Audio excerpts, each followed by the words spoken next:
It was a warm Sunday morning in Elmswood, a quiet, upper-middle-class suburb where lawns were freshly trimmed, dogs were walked in obedient pairs, and neighbors exchanged polite waves without ever really knowing each other's names. Valerie Monroe had always felt a connection to this neighborhood, not because of the spotless sidewalks or the suburban perfection, but because it was once home to her late sister. Her elderly aunt still lived in that same cozy beige brick house with blue shutters on Hillcrest Drive, the one with the ever-creaking porch swing and roses that bloomed weeks before anyone else's. On this morning, Valerie had just finished visiting her aunt. She wore simple blue jeans and a denim shirt. No driver, no tailored suit, no FBI badge in sight. Just her, Deputy Director of the Federal Bureau of Investigation, taking a peaceful stroll through a familiar neighborhood, savoring the crisp air of early spring. Her car, a sleek black government-issued sedan, was parked 2 blocks away. As she made her way toward it, she noticed a police cruiser slowing down behind her. She didn't think much of it, until a second cruiser pulled up. This one faster. That's when something shifted inside her. Her instincts, sharpened over 2 decades of federal service, kicked. In the hay. "You there?" a voice shouted. Valerie turned slowly. 2 white officers had stepped out of their cruisers. One was tall and thick-set. The other was shorter, wiry, and had eyes that scanned like searchlights. "Where are you coming?" "From?" the tall one demanded. Valerie's voice was calm. "Is there a problem, officer?" "You didn't answer the question," snapped the shorter one, his hand already resting near his belt. "We've had reports of a suspicious individual in the area. You match the description." Valerie frowned. "Suspicious how?" The taller one stepped closer. "We'll ask the questions. Now, show me some ID." She sighed, reached into her bag slowly, and pulled out her wallet. "Sure, but I'd like to know the reason for the stop." "Don't get smart," the shorty cop barked. Valerie handed over her government-issued ID. Her name, her photo, her title, everything was there. But the officer didn't even glance at it. He smirked instead. "Tell you what, we can make this go away. No paperwork, no trouble. Just a small favor." Valerie stared at him. "Excuse me?" "You heard me." He leaned in and whispered, "A little cash, and we pretend none of this ever happened." And just like that, it hit her. They weren't just profiling her. They were trying to extort. "You're asking me for a bribe?" Valerie asked, her voice steady but firm. The taller cop chuckled. "Call it what you want, but things tend to get complicated for people who don't play along." Valerie narrowed her eyes. "I won't be intimidated." Suddenly, the shorter officer's voice erupted. "Hands where I can see them. Get on the ground." "What?" she said, stunned. "Now!" Before she could take a breath, the taller officer pulled out his gun. "On your knees." Valerie slowly knelt. Her training took over. Heart steady, breathing controlled. She'd faced terrorists, mob bosses, and political threats. But never this. Never a gun pointed at her in her own country, in daylight, just for walking while black. People stepped outside. Neighbors, joggers, gardeners. Phones came out, eyes locked on the unfolding nightmare. But no one intervened. The officer cocked the gun, eyes blazing. "You think you're better than us? Above the law?" Valerie looked up at him. "Calm, measured, call your superior." He scoffed. "Lady, I am the superior." What the officer didn't know was that Valerie's phone, disguised as a regular smartphone, had already sent a silent distress ping to FBI headquarters the moment the weapon was drawn. 3 minutes later, a black SUV screeched around the corner. The doors flew open. Out stepped Assistant Director Samuel Jordan, tall, sharp-suited, and furious. He raised his badge high. "Put the weapon down," he thundered. The 2 officers froze. "I said now." The tall one turned ghost pale. The short one backed away. Valerie stood without a word. Sam stormed over to her. "Are you all right?" "I'm fine," she replied. "Just disappointed." Sam turned to the cops. "Do you even know who this woman is?" They looked confused. This is Deputy Director Valerie Monroe. She's the second highest ranking official in the FBI. She outranks me. Gasps rippled through the crowd. Mouths dropped. Phones zoomed in. The taller cop tried to speak. We didn't know. She didn't say. You didn't ask, Valerie said sharply. You profiled me. You tried to extort me. And when I didn't comply, you pulled a weapon. More black SUVs arrived. Internal affairs officers swarmed the scene. Sam pointed. Arrest them. On camera. As the two officers were cuffed and...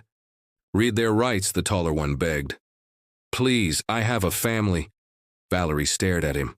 Her voice was like ice. And I'm sure so did the people you've done this to before. Only difference is, they didn't have a badge to fight back. Neighbors watched, frozen in shock. One woman whispered, That could have been my son. Another muttered, I've never seen anything like this. And then something even more surreal happened. The shorter cop, now trembling, turned to look at her and slowly knelt.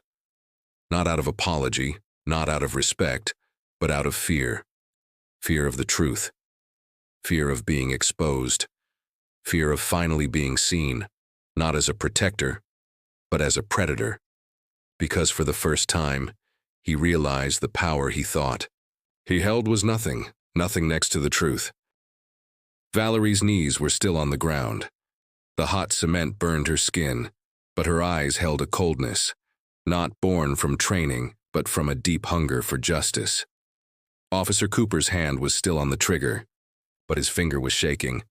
This is your last chance, Valerie said, her voice calm but laced with steel.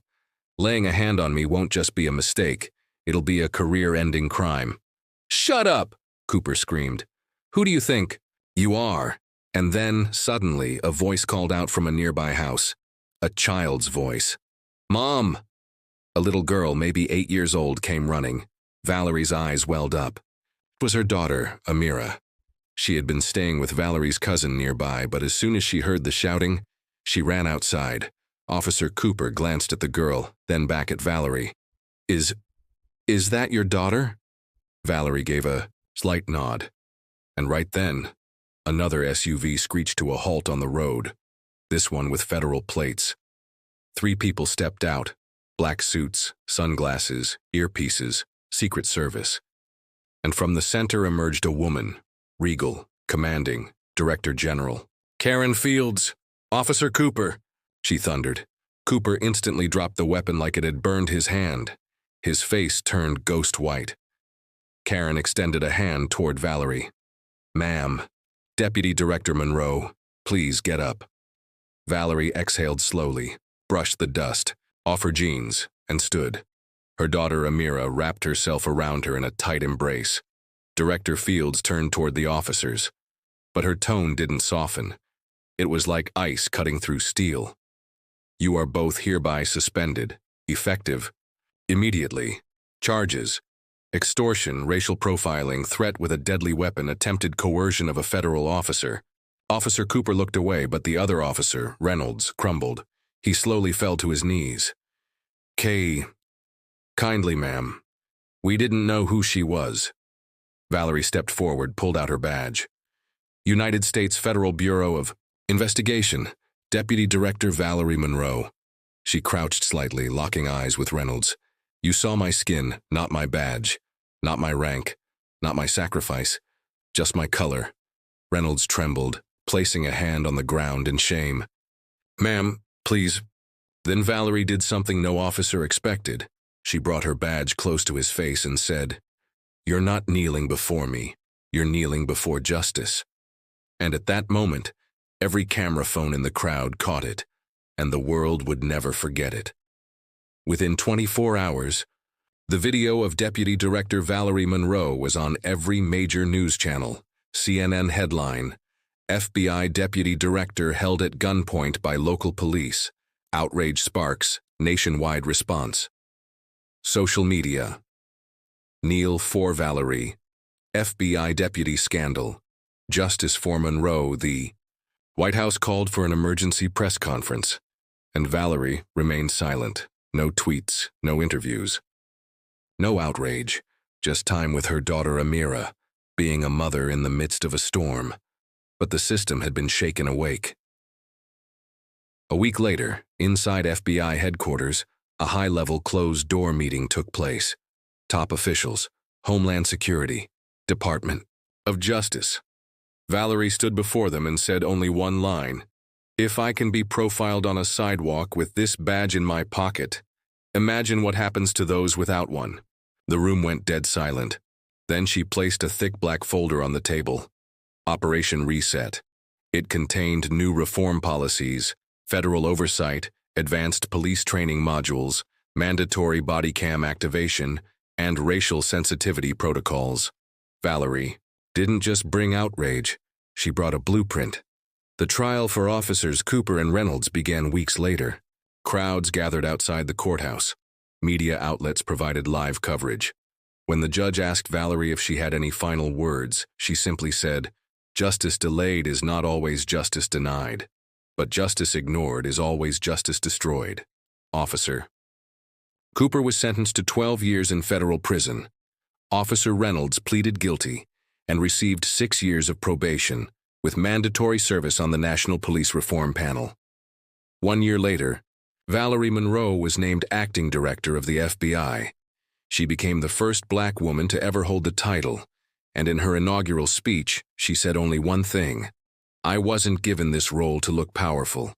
I was given this role to protect the powerless." That same week, Hillcrest Drive, where it all began, was renamed Monroe Way, and on the sidewalk, where she had once been forced to kneel, a bronze plaque was placed with a single inscription. She stood tall, even when they made her kneel.